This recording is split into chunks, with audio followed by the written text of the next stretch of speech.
Hi there.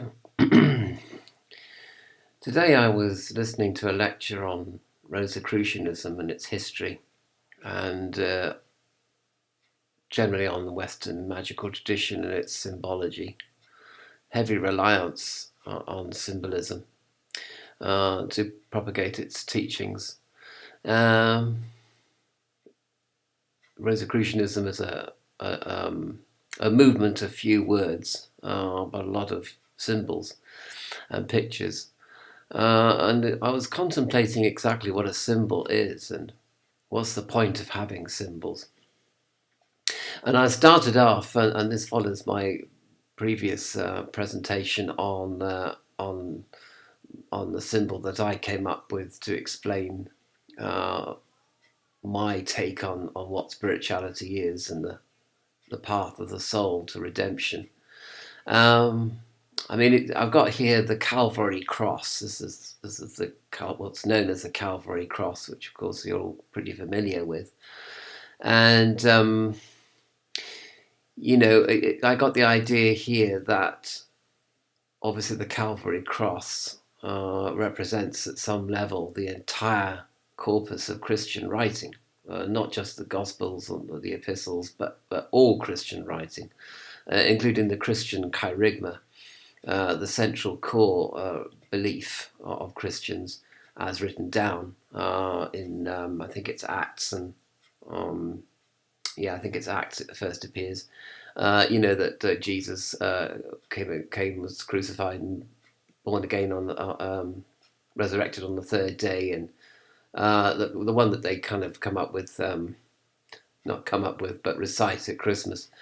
That's the essential beliefs of Christians, and so the Calvary cross represents, as I say, the entire corpus, and it's like as if if you went to a lot of Sunday schools sessions and a lot of Bible study sessions, and you're sitting around in a nice, comfortable, warm church or church hall and discussing Christianity and Christian values and the Bible and other sources and the history of Christianity. And you're feeling comfortable and relaxed, and you're with other people of like mind. And, you're having interesting discussions about, pure and applied Christianity, as it were. And that's all very well. But when you're alone in the dark, it could be that you forget all that you've been discussing that Sunday. And it seems to me that then you would fall back on the desire to visualize the simple cross of Calvary. And that would connect you, that would remind you of what you've been talking about on that Sunday with fellow Christians. So you're alone in the dark with your fear and with chaos and darkness. And you want something to hang on to. It would be difficult to remember everything that people said during the Bible study session. So all you basically have left of all the things that people said and all the wisdom that people, could have spoken to you or came from your own mouth. All you'd have left is the Calvary cross. And so I was thinking, in many ways, you'd have like a degree of initiation in a Western magical tradition. And all the words and all the discussions and all the, will be put into one symbol. And that symbol will be there to tide you over, as it were, there as an anchor of last resort. When you don't have people to talk to, when you don't have to, when you don't have anyone to share your ideas with, all you have is a symbol. And so that was the idea there, that it all represents the whole corpus of knowledge rolled into one symbol. Either as as a direct representative of the entire point of it all, really. And I've shown, so basically the symbol of the Calvary cross reminds you of Christian thought, and that's the arrow going that way, and the arrow that way is the Christian thought is all rolled up into one symbol, the Calvary cross. Except, of course, if you're a Jehovah's Witness, when you reject the Calvary cross as a symbol. Be that as it may, you know, you might come up with your own interpretation of the Calvary cross, for example. So, you've got here, you've got the history of man, species, your own particular history. And you're going along your way, with all the doings, comings and goings of humanity, and your own comings and goings, and up and falls, and rising up, and gains and losses and all that. And then suddenly Christ descends into your life. You get a conversion experience. And that's represented by the vertical line here. And after that experience, you are born again. So you're born into a new life of spirit. But at the same time, you do have the effects of your old life still impressing on your life. But the experience of Christ reconciles your old life before you were born again with your new life of being born again. And indeed, of course, you might have a conversion experience, but you're still going to work on Monday, as you did the Monday before. It's just that you're going to see your experience of going to work, hopefully, in a spiritual light, through the eyes of Jesus Christ, the Redeemer of your life, instead of previously going to work on Monday when you just saw the experience through ordinary eyes, through your eyes of your conditioning, of your past conditioning. So not only are you born again, but your old life is reconciled with your new life in spirit, you see. So you might come up with an individual interpretation of the Calvary cross. And just as a side here, I know a lot of people watching this will associate the Calvary cross with evil, unfortunately, due to the upbringing of their Christian upbringing, so called, and they don't look favourably on the Christian cross in any shape or form, unfortunately. Or fortunately, depends on your point of view. But anyway, that aside, you have the symbol here, the Calvary cross, and of course, it does have an emotive power. And for example, you might associate the Calvary cross with hope, which you should do if you've been brought up properly, but in a proper Christian environment. Then you will look upon the Calvary cross as a symbol of hope, and so that has a huge emotive power over you on the psychological level. And then I was thinking, but then it all gets a little bit more esoteric. Well, first of all, before we get to the esoteric parts, the metaphysical parts, it's no doubt about it that the Calvary cross is an identifier of a community of like-minded people. And when you go into a church, you're entering into a place where you can speak freely about your faith and about your experience of the Holy Spirit, amongst people that will understand what you're talking about. But if you went into a pub and started talking about Jesus, then people would start throwing beer mats at you. So you're in a safe place, where under the protection, in quotation marks, of the Calvary cross, amongst people, amongst friends.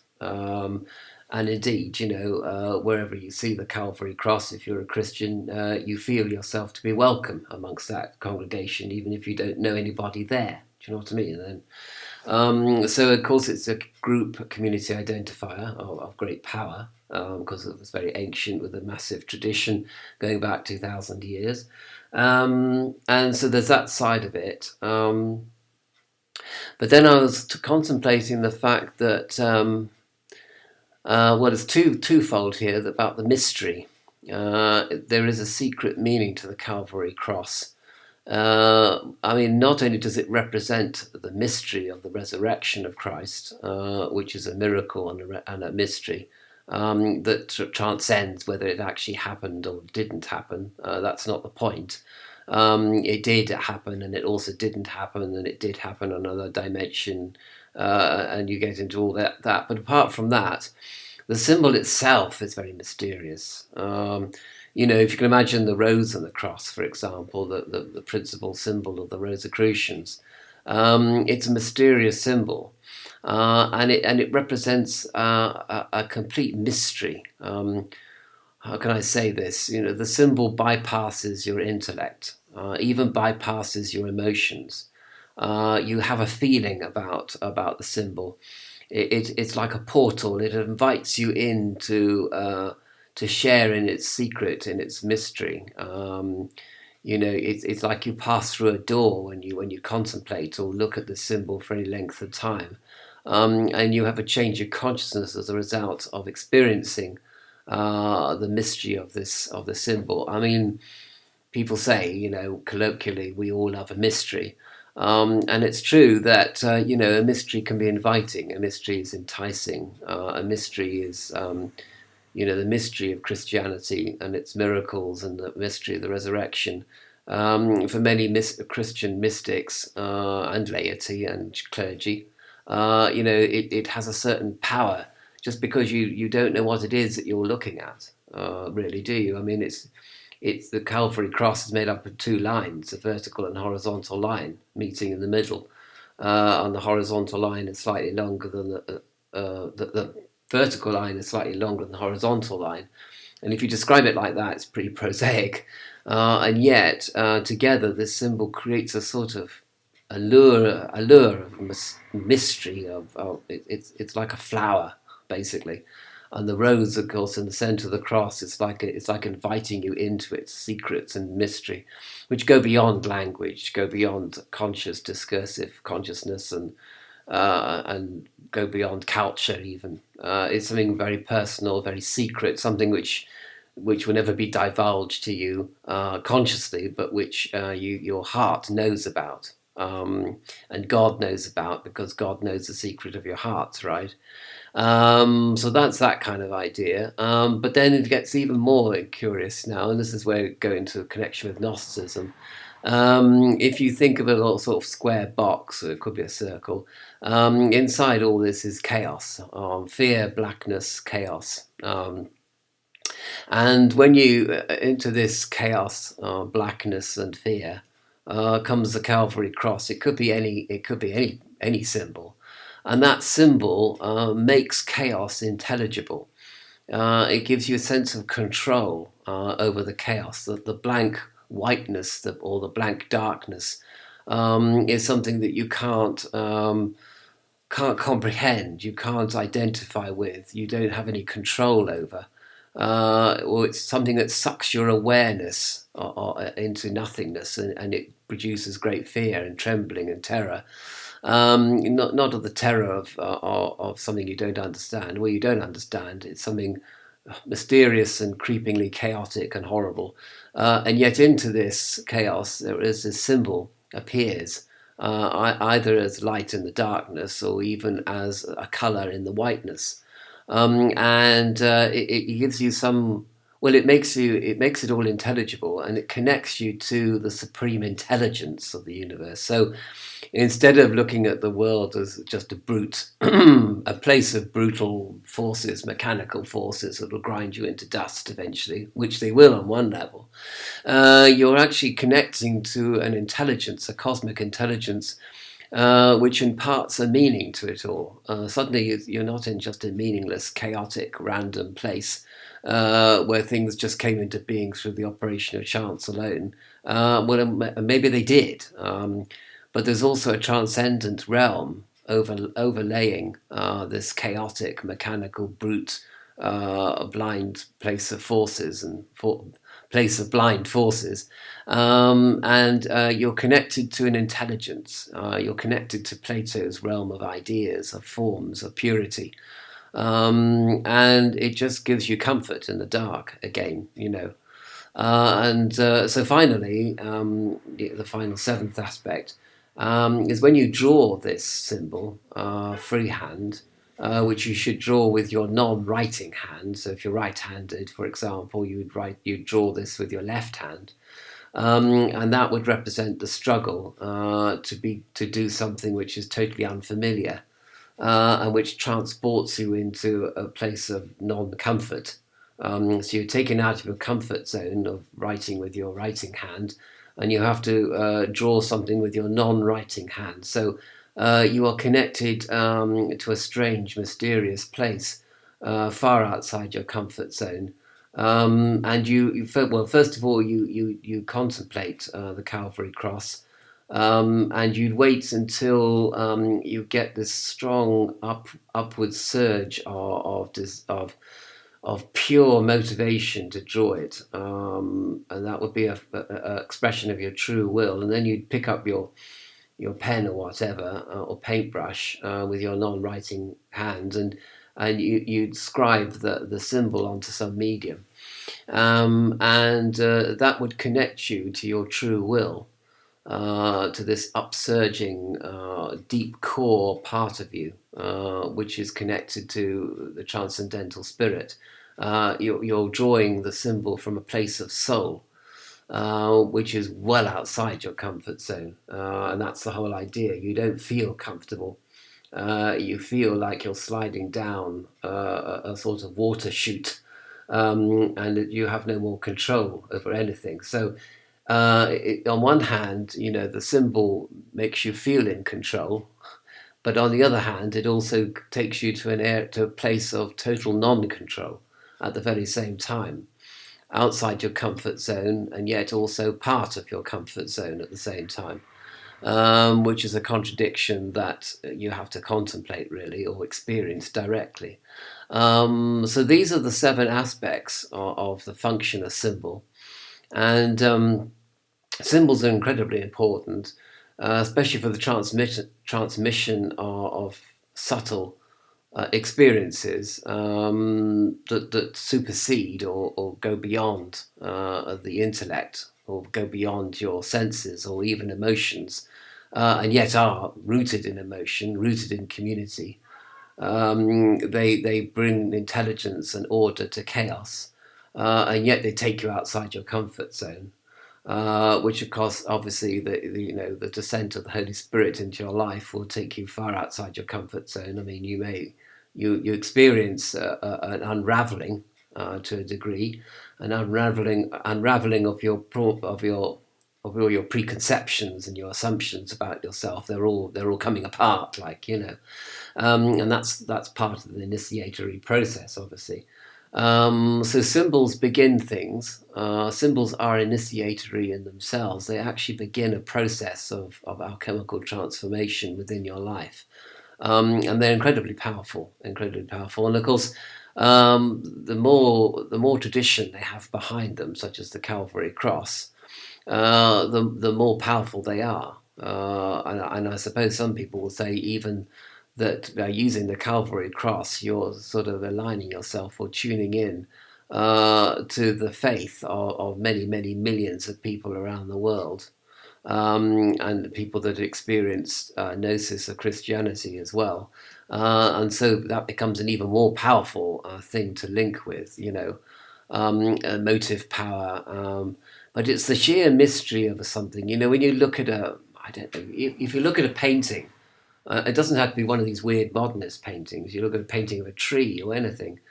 It's just a sheer kind of, it's just there, and it's so mysterious. I can't explain it. It's like it's like a drawing. It produces something of like a narrative, but it's a narrative to which you have no or very little access because it's appealing to your subconscious mind. The same with music. I mean, pitches and rests, and yet it can form a sort of subconscious narrative or subconscious tableau, a secret, invisible tableau of things within you, deep within you, that produces only a sort of very vague or subtle sense of emotional connection with the symbol. That's the best I can describe it as, really. So symbols are powerful, and as I say, your own interpretation of symbols is very interesting and very important. So you would look at the Rose Cross and you'd come up with your own interpretation of that symbol according to your life situation and your life experience, and that would also be terribly useful as well. So I guess all these 7 aspects of a symbol, they actually work together on different levels. to make symbols a multi-aspected, multi-dimensional power. And the symbol is itself becomes powerful because of these 7 aspects all working together in dynamic equilibrium. Although sometimes they disturb your equilibrium greatly. And yet I feel that, that the crux of the matter, I feel that if you were going to communicate communicate with people of like minds, you could almost just use symbols.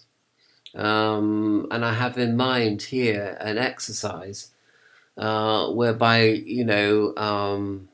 you get a group of people and you give them, I don't know, a piece of scripture or one of the 80 sayings of de Saint Martin, or one of the sayings of Confucius or Lao Tzu or whatever.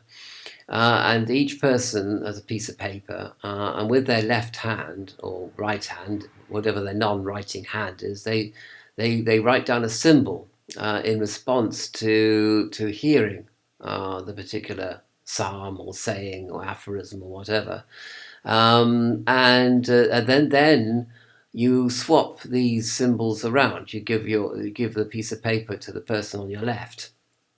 And they have to look at this symbol, and they have to then describe to the group how they feel that this symbol is connected to the saying or the aphorism, and how it extends the meaning of the aphorism in some way.